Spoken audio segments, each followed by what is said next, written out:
እውነተኛ የአማራ ፋኖ በጎንደር ያሉ ታጋዮች እያለቁ ነው። ውሸታምና አስመሳዮች ግን አሉ።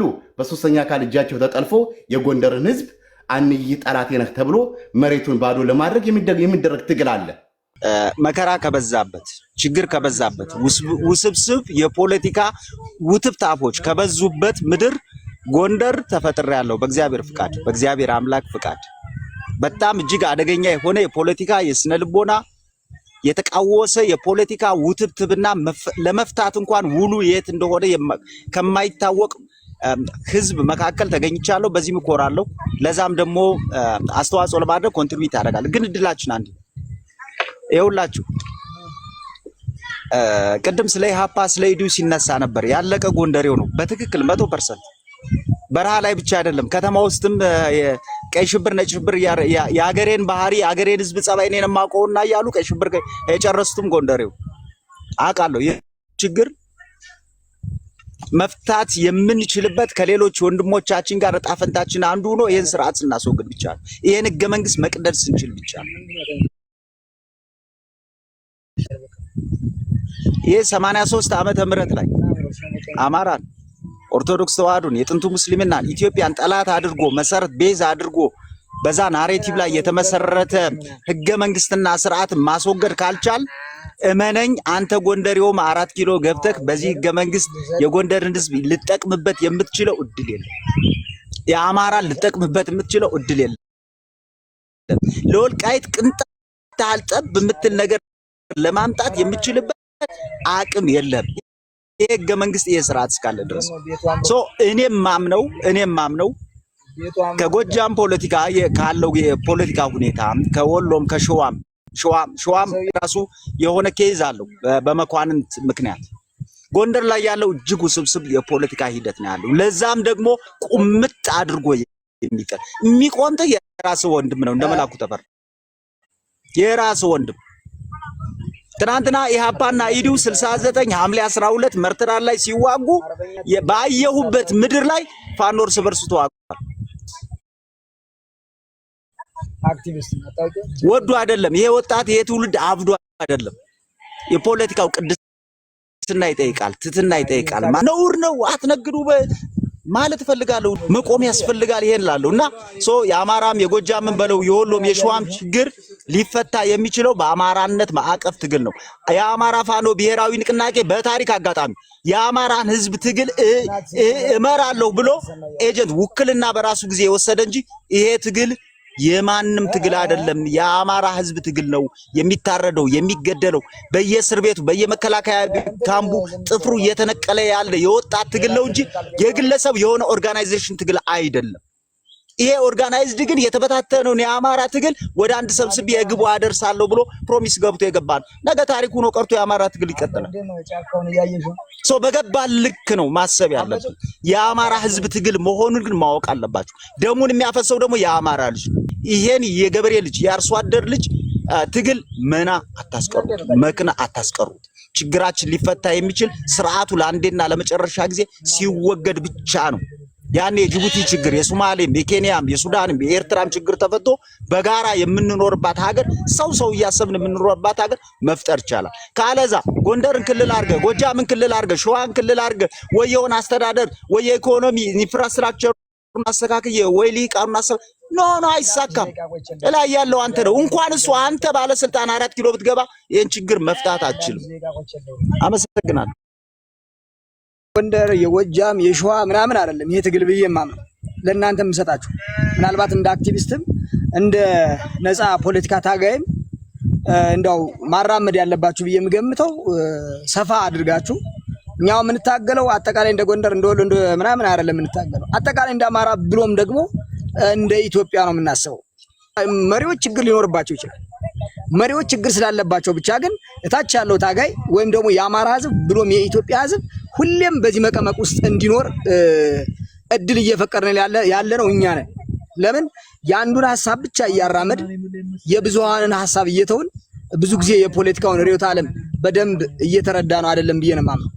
እና ከትግል አንግል እኛ መሬት ላይ ወርደን ብንታገልም ብዙ ንጹህ አስተሳሰብ ያላቸው በውጭም በአገር ውስጥም የሚታገሉ መስዋዕት እየከፈሉ ያሉ ሰዎች እንዳሉ እናምናለን።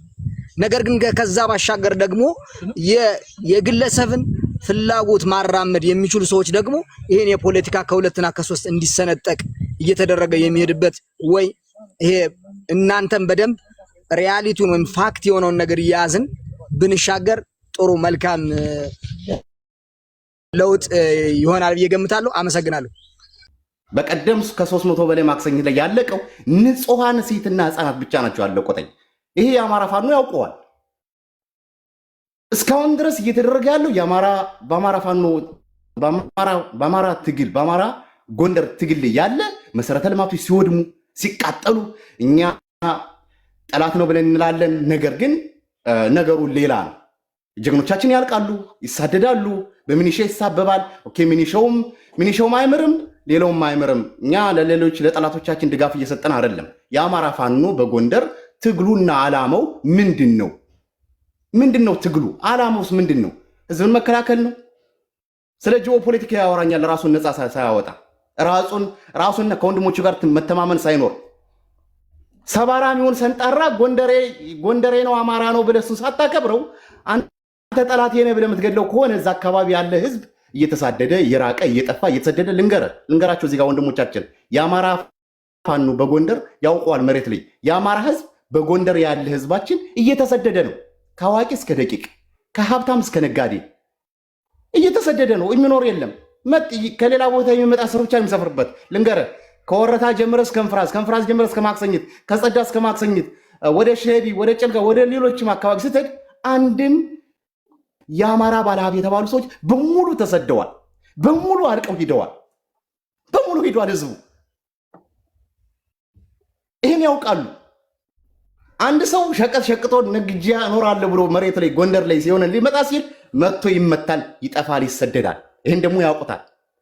ጎንደር ላይ ባለሀብት የለም፣ ነጋዴ የለም፣ ሰራተኛ የለም። ሰሊጥ ጭኖ የሚሄድ መኪና ይቃጠላል። ለምን? ምን እየተካሄደ? የአማራ ፋኖ በጎንደር እንዴት በየትኛው አካል ተጠምዝዞ ነው ህዝቡን እየተሳደደ ያለውን ተው ይብቃ ብሎ እርስ በርስ መስማማት ያቃታቸው?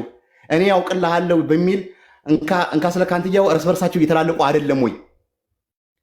አሁን 4 ኪሎ ለመግባት ከአማራ ጋር ታግዬ ከአማራ ጋር መጣው ጎንደር እርስ በርስ ነው የሚወራና እኔ ግራው እየገባኝ ነው። ስለምን እንደሚያወራ አልገባኝም። እንደገባችኋል ግን ቆይ አንድ ቄሴ ይልቅ ሀሳብ ያዘው። ቄሴ ምንድነው ማፍረስ ነው እንዴ ስራ? ቆይ እንጂ ይጨርስ። ኖ አንተም ዝም ብለህ አታስወራ። ቆይ ይጨርስ። ዘመ እሳቱ ጉማጅ እያለ የጎንደር ሰው የዘመነ አንጋሽ እንዲያደርግ ያደረገን እሱ ነው። እኛ እየታገል ዘመነ እስኪ ቀስ በለው። ቆይ ይጨርስ። ይጨርስ እስኪ አንዴ። አታስወርዱ ቤተሰብ ጨርስ ነው እንጂ አልኩኝ። አታስወርዱ። አንዴ ጨርስ። ቾምቤ ጨርስ። እናውራ። እኛ አሁንም ማወራ ያለው ስለ ሶስተኛ አካል ስለሌላ አካባቢ አይደለም። እኔም ማወራ ያለው ካልክ የጎንደር ፋኖ ሌላ ነው። ተውሎን ስራት አድርገን እንጂ ስኖት እኮ አይደለም። ቆይ ሰሞኑን ሆነ ነው። ይጨርስ ወንድሞቼ።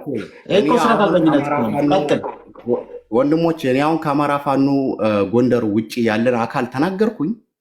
ዘመነ ካሴን አንግሰው አታንግሰው፣ እኔ ባልኩ መሰረት አታነግሰውም፣ እኔ ባልኩ መሰረት አትጥለው።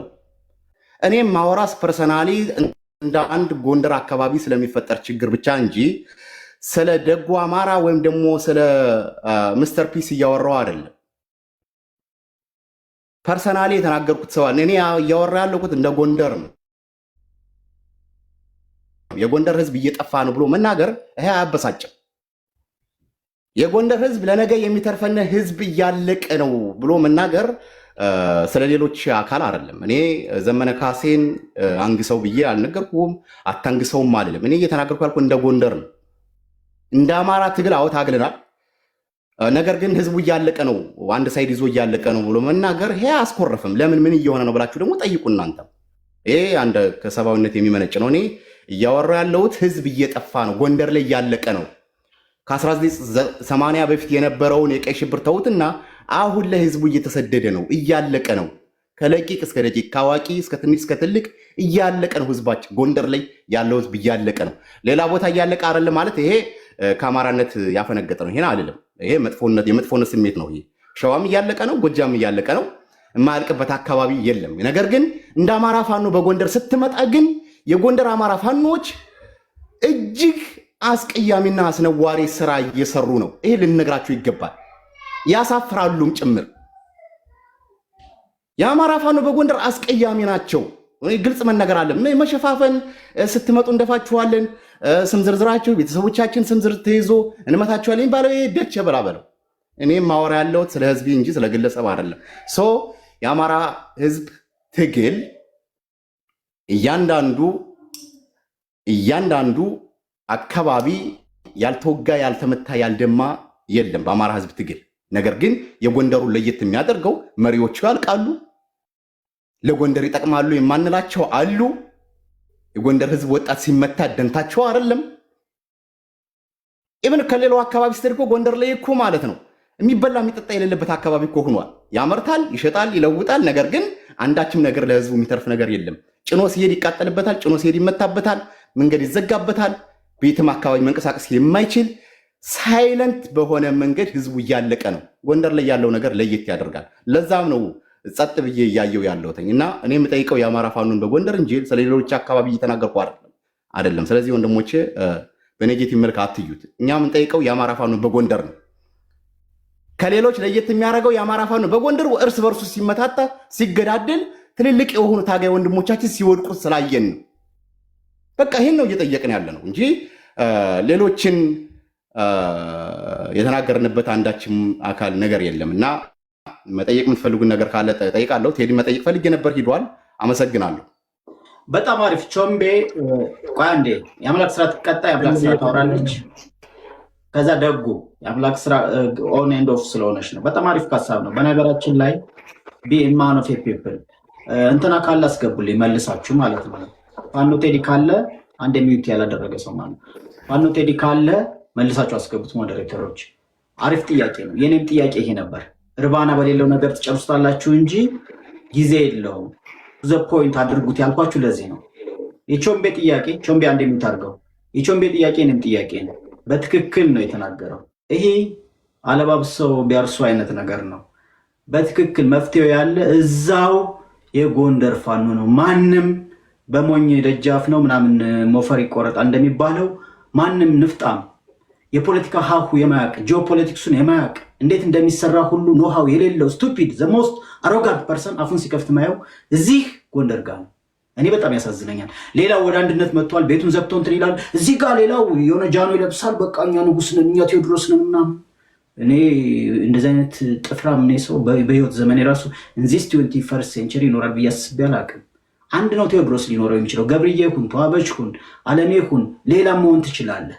ዝም ብለህ አታናፋ። ህዝብህን አገይንስት አውር የራስ ህዝብ ላይ እየተደረገ ለእሱ ጥብቅና ሳትቆም ስለሌላ ዲስኩር ማውራት ሞራሉን ከየት አመጣኸው? ኤቲክሱ ራሱ እኮ አይፈቅድልህም። ስለዚህ ፋኖ ማነው ቴዲ ካለ ይህንን ጥያቄ በትክክል አድምቶ ይመልስልኝ። ማለባበስ ፋኖ አሁን ለምሳሌ ፋኖ ቴዲ ወሬ ላይ ችግር የለበትም። እኔ ከአሁን በፊትም አያሌው ቤት አግኝቸው እንዲሁም የሆነ ርምት ሰጥቸው እግዚአብሔር ይስጠው ስሙ ሁሉ አስተካክሎ መጥቷል። ያኔ ነው እኔ ያወቅኩት።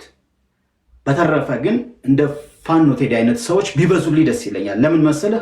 ቢያንስ ፖለቲካውን ያውቃሉ፣ ሲናገሩ አንደበታቸው እርቱዕ ነው። ይህን አደንቃለሁ። እግዚአብሔር ባለበት ይጠብቅህ።